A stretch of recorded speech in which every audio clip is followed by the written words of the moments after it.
No, and the big question, Sherman, is when are we going to get some relief naturally with some cooler or slightly less hot temperatures? And I don't really see any big drop or big break in the heat anytime soon. We're in the triple digits through at least Wednesday afternoon. And even by then, we only drop into the upper 90s, which is still above average for this time of the year, straight into the beginning of next week. So out there this afternoon, once again, for the fourth day in a row, active heat alerts for the entire area, excessive heat warnings for areas west and north of downtown for those heat index values to get up and over 110. So dangerous heat in play into tomorrow, even into Wednesday too. Rain chances for midweek and beyond looking less impressive across our area.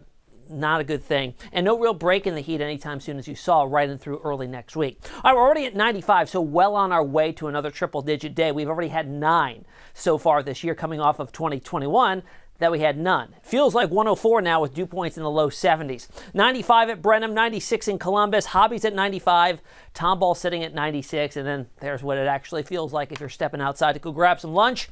105 in Tomball, Liberty, same with you, feeling like 105. So today's records are in the low triple digits, and that's where we're heading. Already at Bush, we've hit 98 degrees. 103 is the record from 1980. I think Hobby's record will fall. That's at 100.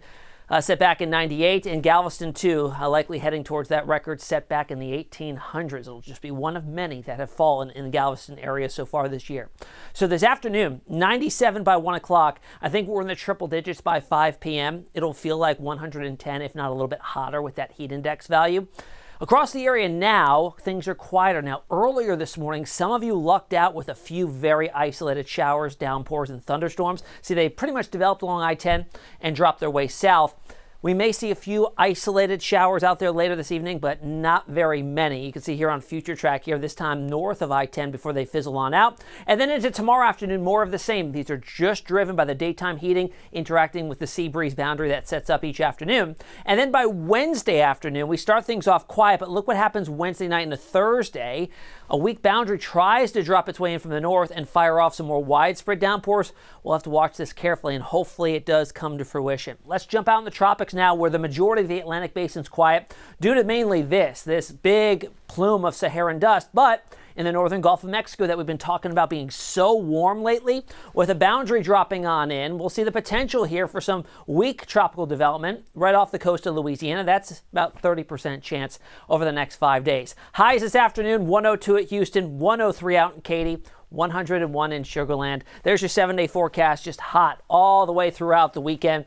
Chances go up slightly, 30% risk for those showers and storms early in the day on Thursday, and we may do that again on Friday. Sherman?